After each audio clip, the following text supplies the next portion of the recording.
It began as an ordinary lunch rush in a bustling restaurant. Still, within minutes, it would turn into a story that no one could forget. A black waitress, exhausted from hours of non-stop service, noticed a man quietly sitting at a corner table.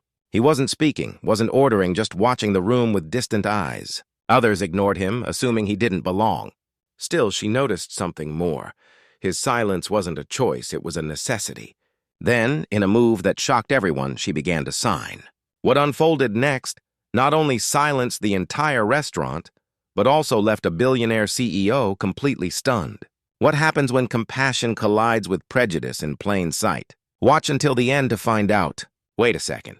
Tell us where you're watching from in the comments. And don't forget to subscribe for more powerful stories like this.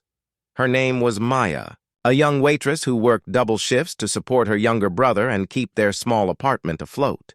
She was known among regulars not for speed or efficiency, but for the warmth she carried into every table she served. Behind her smile, though, she waited of long nights and whispered prayers for a better future. On that particular afternoon, the restaurant buzzed with noise, cutlery clinking, laughter from business people, complaints from hurried families. To most, it was just another day. But to Maya, something felt unusual. She spotted him right away. A middle-aged man sitting alone, shoulders slouched, scanning the menu but never calling a server. While others brushed past, Maya noticed how his lips moved faintly without sound, his hands twitching in gestures only a few would understand. The unease in his eyes was familiar, the kind of loneliness Maya had felt too many times herself. What she didn't know was that this small act of attention would draw eyes far beyond her imagination. The man had been sitting for nearly 15 minutes, invisible in the room. Other waiters skipped his table, whispering that he might be strange or not worth the effort. Some even snickered, pretending to wave exaggeratedly in his direction. Maya felt her stomach tighten. She had seen that look before, the look of being dismissed, judged before you had a chance to prove your worth. She walked over, calm and steady, and tapped the table gently. The man's eyes lifted, uncertain. For a brief moment, he seemed ready to be brushed off again.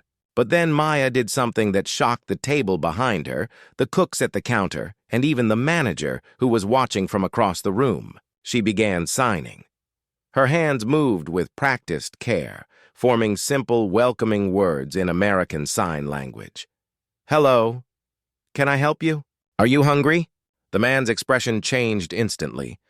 His eyes widened, his tense shoulders relaxed, and for the first time since he walked in, he smiled.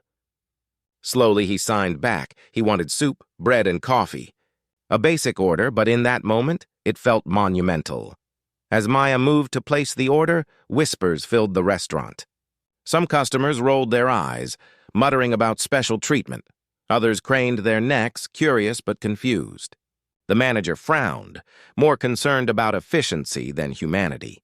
And seated at the far end of the restaurant was a man no one recognized at first, an older gentleman in a tailored suit observing quietly. He hadn't come for the food. He had come to see how this restaurant treated people.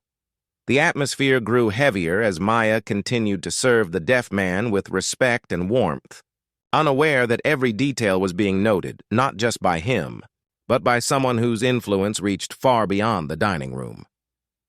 The moment that changed everything came when the man tried to sign his gratitude.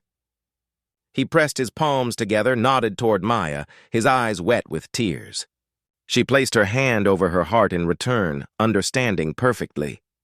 The entire restaurant fell silent. Even those who had mocked him minutes earlier froze in embarrassment, realizing what they had just witnessed. Then, the man in the tailored suit stood up. Conversations halted as he walked over to Maya's station. The staff straightened, unsure of who he was but sensing his importance. He turned to the manager, his voice calm but sharp, announcing that he was the billionaire CEO who owned a chain of global hotels. He had been searching for staff with genuine empathy and integrity. And in that moment, he declared that Maya had something money could never buy: dignity and compassion. The deaf visitor left the restaurant that day with a full meal and something far more critical: his dignity restored. Maya returned